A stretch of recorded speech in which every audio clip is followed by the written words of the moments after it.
Okay, so let's start today's class. The next chapter is the triangle and its properties. Okay, so in this chapter we have to study about the triangles and its properties. So first of all, I want to tell you that what is a triangle. Okay, a triangle, simple closed figure formed by three non-parallel lines segment is called a triangle. Okay, a simple closed figure formed by three non-parallel lines segment is called a triangle. Three non parallel lines का मतलब क्या हुआ कि जो एक दूसरे को cut करता है, ठीक है, इंटरसेक्टिंग लाइंस जो होंगे, जैसे इस तरह का ये नॉन पैरेलल हो गया, या ऐसा जो लाइन है, तीन नॉन पैरेलल लाइंस जिससे मिल करके एक सिंपल क्लोज्ड फिगर बनता है, जिसको हम लोग क्या बोलते हैं, ट्रायंगल कहते हैं, ठीक है। And in a triangle there are six elements. Okay, in a triangle there are six elements, that is three sides and three angles. Three sides and three angles, you can see here, that is three sides and three angles. A triangle has six elements. Okay, three sides, इसमें से कौन कौन three sides है, तो देखो यह एक side हो गया ए बी, दूसरा साइड हो गया बी सी, और तीसरा साइड हो गया सी ए। ठीक है, तो ये तीन साइड हो गए। और एंगल्स, तो एंगल्स यहाँ पे हो गया एंगल बी हो गया, फिर एंगल ए हो गया, एंगल सी हो गया, तो ये अलग अलग एंगल्स हो गए। ठीक है, तो three angles, three sides, there are six elements in a triangle. Okay, so next one is a triangle has three vertexes. Triangle में कितने वर्टेक्स होते हैं? थ्री वर्टेक्स होते हैं। कितने होते हैं? थ्री। ओके, तो इसमें वर्टेक्स देख लो, एक ए हो गया, एक यहाँ हो गया, ये बी, फिर यह एक हो गया सी। ठीक है, तो three vertexes, three vertexes. Next है, in a triangle two sides always include an angle and two angles always include a side. इसका मतलब क्या है कि a triangle, in a triangle two sides always include an angles. दो side मिलकर, जैसे कि यह एक साइड ले लिया हम लोग ए बी और दूसरा साइड ले लिए बी सी, तो इसमें हमेशा एक एंगल मिलेगा आपको। और सेकंड में कर रहा है, and two angles always include a side, और दो एंगल है ए और बी, ये दो एंगल है, इन दोनों एंगल के बीच में यह एक साइड आपको मिल जाएगा ए बी, तो ये कर रहा है। ठीक है, अब क्लासिफिकेशन ऑफ ट्रायंगल्स हम लोग ऑलरेडी पहले भी पढ़ चुके हैं, लेकिन फिर भी यहाँ पर देख लेते हैं। दिया हुआ classification of triangles on the basis of their side. Okay, तो बेसिस ऑफ देयर साइड्स, तो साइड्स के बेसिस पे थ्री टाइप्स के एंगल होते हैं, ट्रायंगल होते हैं। कौन कौन ट्रायंगल है? तो फर्स्ट है scalene triangle. Scalene triangle means a triangle in which all sides are unequal. ऐसा ट्रायंगल जिसमें जितना भी साइड हो सबका लेंथ अलग अलग हो, वह क्या कहलाएगा? Scalene triangle. Okay, scalene triangle. तो स्केलेन ट्रायंगल में सबका लेंथ जो होगा, साइड का लेंथ सब क्या होगा? डिफरेंट होगा। जैसे यहाँ पे फर्स्ट नंबर में दिखाई पड़ रहा है ए बी, बी सी और ए सी, इन तीनों का लेंथ जो है अलग अलग है। देखो 5 सेंटीमीटर, 4 सेंटीमीटर एंड 7 सेंटीमीटर। तो यह हो गया scalene triangle. Isosceles triangle means a triangle in which two sides are the length of two sides are equal is called isosceles triangle. So you can see here the isosceles triangle, PQ and PR both have the 5 centimeter in length, and third one is unequal. So this is the isosceles triangle. And in a equilateral triangle, all sides are equal. All sides are equal in length. So you can see here this LMN triangle. In this LMN triangle, LM, MN and NL all the length of all have the same length, that is 4 centimeter. This is an equilateral triangle. And I want to tell you one thing more. What is that? If all sides are equal, then all angles will also be equal. Means in equilateral triangle all angles are equal. In equilateral triangle all angles are equal. In isosceles triangle, you can see here this PQ and PR both are equal. This side and this side both are equal. Then the angle opposite to this side, this angle is opposite to PR. यह जो angle Q है, यह P R के opposite में है, P R के opposite है means इसके सामने है, ठीक है। तो वैसा दो एंगल, जैसे यह जो एंगल है Q, यह पी आर के अपोजिट है, और एंगल R जो है यह पी क्यू के अपोजिट है, और पी क्यू और पी आर दोनों इक्वल है, पी क्यू और पी आर दोनों क्या है, इक्वल है। तो यह दोनों एंगल जो है यह दोनों भी इक्वल होगा, यह x है तो यह भी क्या होगा, x होगा, यह 60 डिग्री तो यह भी 60 डिग्री, ऐसे जितना भी यह दोनों होगा दोनों का सेम होगा, ठीक है। तो यह हो गया हम लोग क्या, आइसोसेलेस ट्रायंगल, जिसमें दो साइड इक्वल है तो उसके सामने का दोनों एंगल भी इक्वल होगा, और इक्विलेटरल ट्रायंगल में तीनों साइड इक्वल है तो तीनों एंगल्स भी इक्वल होते हैं, ठीक है। Now we will see the classification of triangle on the basis of their angles, okay, on the basis of their angles.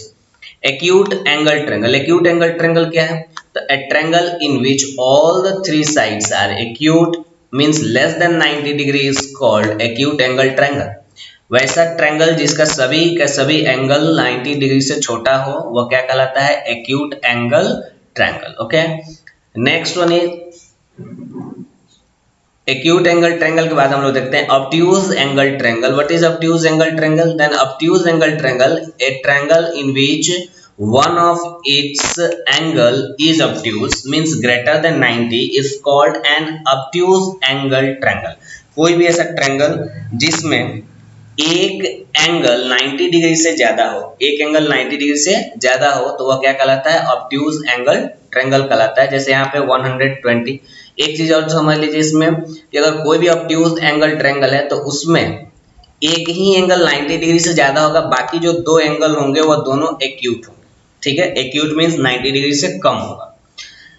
Right angle triangle, in A right angle triangle one angle in a triangle in a triangle one of its angle is equal to 90 degree is equals to 90 degree, that is called right angle triangle, right angle triangle, okay। A triangle in which one of its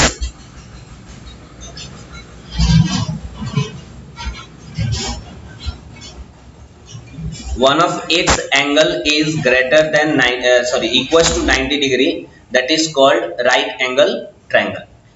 And other two angles always be acute angle triangle, and it may be equal or not be equal, means the sum of these both angle will always be 90 degree, will always be 90 degree, that is given here, okay। Each angle of equilateral triangle is 60 degree, and in isosceles triangle angles opposite to equal sides are also equal। I have already discussed about this, so this keep it in your mind, okay, that all the angles opposite to the equal side, the angles opposite to the equal sides will be equal, okay। Next one, now we are going to learn this median of triangles, median of triangles।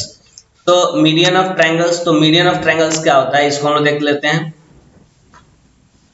Medians of a triangle is a line segment, is a line segment joining a vertex to midpoint of its opposite side। देखो यह एक vertex हो गया A, और यह point जो D है यह BC का मिड पॉइंट है, ठीक है। तो BC का मिड पॉइंट और A इसका वर्टेक्स है, तो इन दोनों पॉइंट को मिलाने वाला जो लाइन सेगमेंट है क्या कहलाएगा, मीडियन कहलाएगा, ठीक है। तो हम लोग ऐसे भी कह सकते हैं कि median is a line segment which divides the base side into equal half।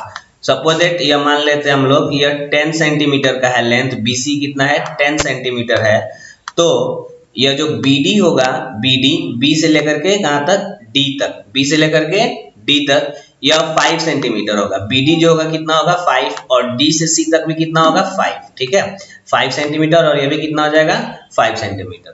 तो यह तो हो गया एक वर्टेक्स।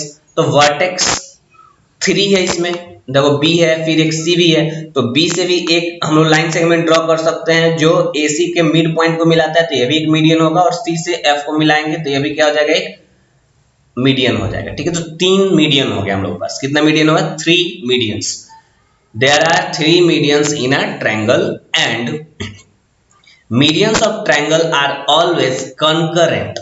Concurrent means वैसा 3 या 3 से अधिक लाइन जो किसी एक ही पॉइंट से पास करे, किसी एक ही पॉइंट से पास करे, वो क्या कहलाता है? कंकरेंट लाइन कहलाता है। क्या कहलाता है? Concurrent lines. तो ये मीडियंस भी जो होता है, ये भी क्या होता है? कंकरेंट होता है। और इस तरह से जिस एक पॉइंट से वो पास करता है, उस पॉइंट का नाम जो है, एक स्पेशल नाम इसको दिया गया है इस पॉइंट को। इस पॉइंट का स्पेशल नाम क्या है? सेंट्रोइड। क्या नाम है इसका? सेंट्रोइड। ओके, इसको हम लोग सी से भी डिनोट कर रहे हैं। यह क्या है? सेंट्रोइड है। तो सेंट्रोइड जो होता है, कैसे याद करेंगे इसके बाद? जैसे जस्ट अभी हम लोग एल्टीट्यूड्स जब पढ़ेंगे तो एल्टीट्यूड्स में देखेंगे कि एल्टीट्यूड्स भी 3 होते हैं। कितने होते हैं? 3। और यह तीनों भी कंकरेंट होते हैं। एल्टीट्यूड्स भी क्या होते हैं? कंकरेंट। और कंकरेंट होने के कारण क्या हुआ? पॉइंट ऑफ कंकरेंस जो होगा, कंकरेंट लाइन होता है। ठीक है, यह तीनों लाइन, जैसे तीनों ये मीडियन है, यह तीनों मीडियन क्या कहलाएगा? Concurrent line. लेकिन जिस पॉइंट पे यह मिल रहा है, इस पॉइंट पे, यहाँ पे, तो यह पॉइंट क्या कहलाता है? Point of concurrence. Point of concurrence. इस पॉइंट ऑफ कंकरेंस का एक अलग नाम होता है। जब मीडियन इंटरसेक्ट करता है एक पॉइंट पे, तो उसको हम लोग सेंट्रोइड कहते हैं। और जब एल्टीट्यूड कट करता है, एल्टीट्यूड का कंकरेंस पॉइंट आता है, पॉइंट ऑफ कंकरेंस, तो वह कहलाता है ऑर्थो सेंटर। Ortho centre. तो इसको याद करने के लिए हम लोग पास एक ट्रिक है, OACM। OACM, हम लोग CM को बोल रहे हैं, OACM। तो देखो OA, तो OA से क्या हो गया? O for ortho centre. Okay, O for ortho centre and A for altitude. और C से क्या हो जाएगा? C for centroid and M for median. तो ये याद करने के लिए हो गया कि सेंट्रोइड जो होगा वो मीडियन के कटने से बनेगा, और जो ऑर्थो सेंटर होगा वह किससे बनेगा? ऑर्थो सेंटर में बनेगा किसके कटने से? एल्टीट्यूड्स के। एल्टीट्यूड्स क्या होता है? तो an altitude of a triangle is the perpendicular drawn from the vertex to the opposite side। देखो, किसी भी वर्टेक्स से अगर उसके हम लोग अपोजिट साइड पे, किसी भी वर्टेक्स से उसके अपोजिट साइड पे अगर परपेंडिकुलर ड्रॉ कर दें, क्या ड्रॉ कर दें? परपेंडिकुलर ड्रॉ कर। जैसे यहाँ पे P हम लोग क्या है? वर्टेक्स है। और ये अपोजिट साइड क्या है? QR अपोजिट साइड है। इस पे हम लोग एक परपेंडिकुलर यहाँ पे PM ड्रॉ कर दिए। ठीक है, तो यह कहलाएगा PM जो हो गया, क्या हो गया? वर्टेक्स। PM जो हो गया, क्या हो गया? एल्टीट्यूड। वैसे ही QN ड्रॉ किए, यहाँ पे 90 डिग्री है। फिर RT किए, यह भी 90 डिग्री है। इसमें यह बात ध्यान रखा जाता है कि यह जो एंगल बनना चाहिए, यह 90 डिग्री का होना चाहिए। यह T जरूरी नहीं है। देखो, ये बोले जरूरी नहीं है, हो सकता है कि यह मिड पॉइंट भी हो। T जो है हो सकता है कि मिड पॉइंट भी हो, M जो है हो सकता है मिड पॉइंट हो, N भी हो सकता है कि मिड पॉइंट हो। लेकिन यह जरूरी नहीं है कि ऑलवेज यह मिड पॉइंट ही होगा। ठीक है, यह मिड पॉइंट हो भी सकता है और मिड पॉइंट नहीं भी हो सकता है। ठीक है, ओके। तो हम लोग नेक्स्ट हम लोग प्रॉपर्टी देखते हैं ट्रायंगल का, angle sum property of a triangle. Angle sum property of a triangle. तो angle sum property of a triangle में क्या है? The sum of all angles of a triangle is 180 degree. The sum of the all of the angles of a triangle is 180 degree. कहने का मतलब यह है कि अगर तीनों एंगल्स को हम लोग ऐड करें किसी भी ट्रायंगल के, तो 180 होगा। अगर 180 से कम होता है या 180 से ज्यादा होता है, तो वह ट्रायंगल फॉर्म नहीं करेगा। ठीक है, जैसे क्या होता है कि एंगल्स का वैल्यू दे दिया है कि P जो है 70 डिग्री है, Q 80 डिग्री है, और जो R है वो 40 डिग्री है। तो बताइए कि यह एक ट्रायंगल होगा या नहीं होगा? तो हम लोग क्या करेंगे? तीनों एंगल को ऐड करेंगे और तब हम लोग देखेंगे कि यह 180 के इक्वल हो रहा है या नहीं। अगर उससे कम या उससे ज्यादा हो रहा है तो वह ट्रायंगल नहीं होगा। ठीक है, तो एंगल सम प्रॉपर्टी समझ में आ गया। अब इसको थोड़ा सा प्रूफ इसका देख लेना है। तो ऑलरेडी हम लोग पढ़े हुए हैं कि पैरेलल लाइंस वगैरह के बारे में हम लोग पढ़ चुके हैं। तो पैरेलल लाइंस के बारे में पढ़े तो हम लोग को ज्यादा इसमें ज्यादा सोचने की जरूरत नहीं है, बहुत ही हम लोग इजिली इसको सॉल्व कर लेंगे।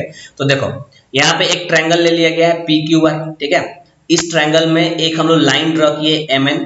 ठीक है, यह MN ड्रॉ किया गया है, और MN जो ऐसे ड्रॉ किया गया है कि वह QR के पैरेलल हो जाए। तो जब MN QR के पैरेलल होगा, MN QR के अगर पैरेलल हो रहा है, तो देखो इसमें क्या होगा? यह दोनों तो पैरेलल हो गया, और यह जो PQ है, PQ और PR, यह दोनों ट्रांसवर्सल की तरह काम करेगा, ट्रांसवर्सल लाइन की तरह। तो यह एंगल 2 इस एंगल 4 के इक्वल हो जाएगा, और यह एंगल 3 इस एंगल 5 के इक्वल हो जाएगा। ठीक है, और हम लोग जानते हैं कि किसी भी एक लाइन पे यहाँ पर कितना भी एंगल हम लोग ड्रॉ कर दें, इन सभी एंगल का सम कितना होना है 180 डिग्री। तो angle 4 plus angle 1 plus angle 5 तीनों को ऐड करें कितना आएगा 180 डिग्री के इक्वल आएगा।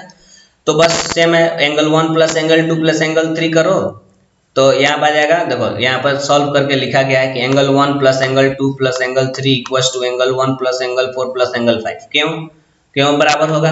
क्योंकि 4 और 5 जो है 2 और 3 के इक्वल है। Angle 2 equals to angle 4 and angle 3 equals to angle 5 और यह सब मिलके क्या बना रहे हैं स्ट्रेट एंगल। 1 4 5 ये तीनों मिलके क्या बना रहा है स्ट्रेट एंगल बना रहा है। ठीक है, इसलिए एंगल 1 2 और एंगल 3 तीनों का सम कितना हो जाएगा 180 डिग्री। ओके, अब हम लोग क्वेश्चंस को देख लेते हैं कि क्वेश्चंस इसमें क्या है। चलो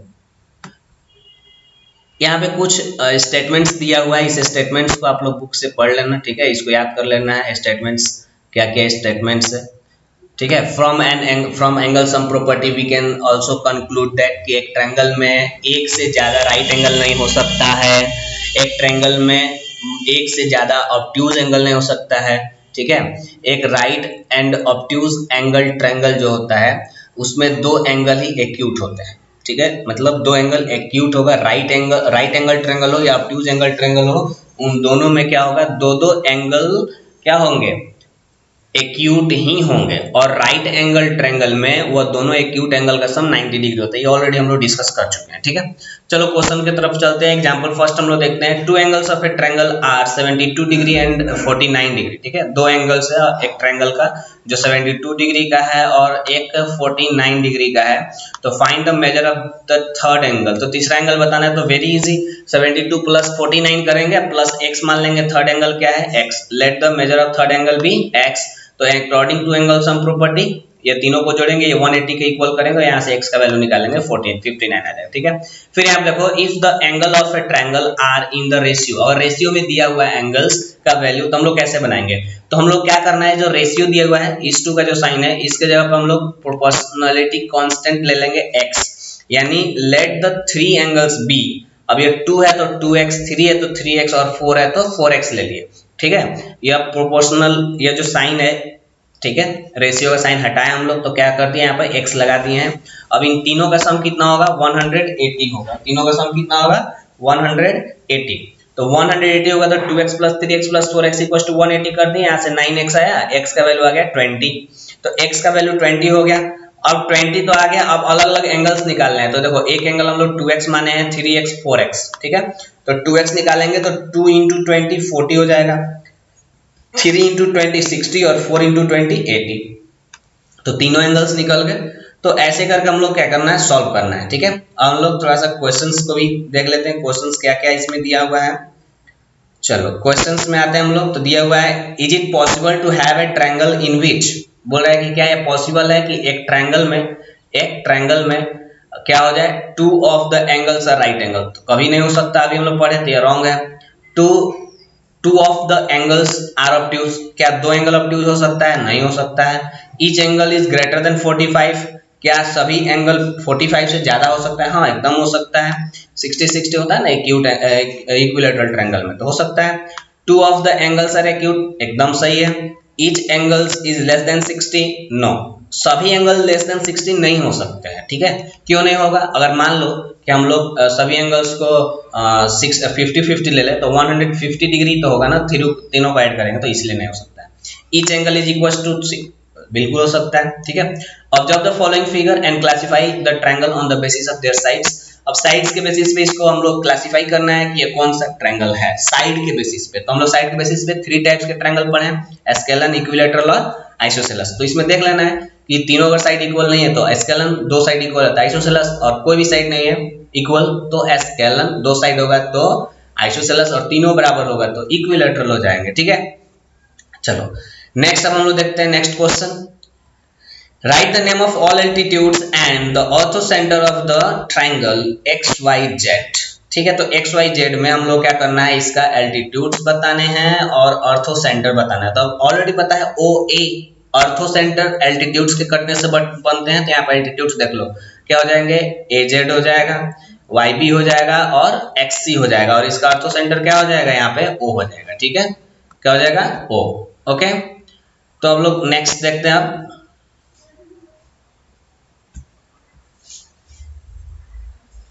find right the name of all medians, ये सब आप लोग लिख सकते हो, कोई दिक्कत नहीं। Find the third angle of each of the following triangle, third angle बताना है हर एक एंगल का, हर एक ट्रायंगल में थर्ड एंगल्स, तो दोनों जोड़ के तीसरा ऑलरेडी हम लोग इसको डिस्कस कर चुके हैं, ये सब बन जाएगा। देखो यहाँ पे यार 90 डिग्री दिया हुआ है और वैसा सिंबल होता है तो हमेशा कितना मान लेंगे हम लोग 90 डिग्री, तो 90 प्लस 44 और प्लस x 180 करके इसको सॉल्व कर लेंगे, तो ए बी सी तीनों इसका बन जाएगा।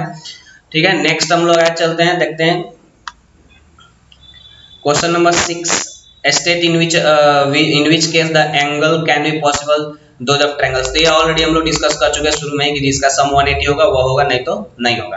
क्वेश्चन नंबर 7 है, in a triangle the measure of two angles of a triangle are 53 and find the third angle, ये ऑलरेडी बन जाएगा। The three angles of a triangle are equal to one another, what is the measure of each angle, तीनों equal है तो क्या करेंगे x plus x equals to 180 मान लेंगे, तो यहाँ 3x equals to 180, x equals to 60 degree answer आ जाएगा। ठीक है, find the measure of the angles of triangle if one of the angle is 140 degree and other two angles are equal, the देखो बोल रहा है कि find the measure of the angles of a triangle if one of the angle is 140, एक 140 और दूसरा दोनों equal है, तो क्या लिखेंगे 140 plus x 140 plus x equals to 180, वहां से x का वैल्यू हम लोग को निकाल लेना है। मान लेंगे let the both angle is equals to x degree, so x 140 degree plus x equals to 180 degree.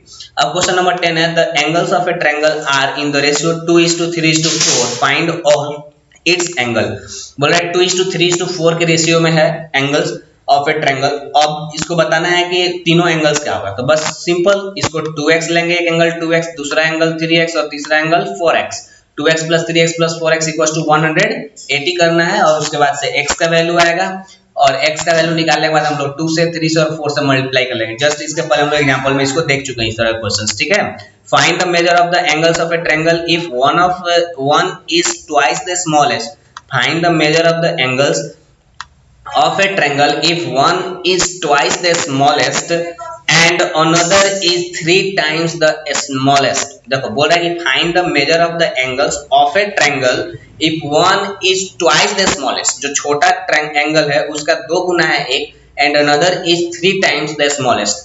देखो यहाँ पे हम लोग देखते हैं कि एक यह ट्रायंगल हो गया, ठीक है, यहाँ पे एक हम लोग ट्रायंगल बना दिए और इस ट्रायंगल में बोल रहा है कि यह सबसे छोटा मान लेंगे कि let the smallest angle is x। ठीक है, तो एक जो है उससे 2 गुना है तो यह हो जाएगा 2x और जो दूसरा एक और बच गया तीसरा वह इसके 3 गुना है तो यह कितना हो जाएगा 3x। ठीक है, तो अब इन तीनों एंगल को हम लोग निकाल सकते हैं, x plus 2x plus 3x equals to 180 करेंगे और आंसर हम लोग का x का जो वैल्यू आएगा उसके बाद हम लोग 2x का वैल्यू निकालेंगे, 3x का निकालेंगे और x का, तो तीनों एंगल हो जाएगा। तो बहुत लंबा वीडियो हो रहा है तो हम लोग यहाँ तक कंप्लीट कर लेते हैं 11 तक, इसके बाद से 12 से लेकर के लास्ट तक का जो भी क्वेश्चन है हम लोग नेक्स्ट वीडियो में देखेंगे। Okay, thank you.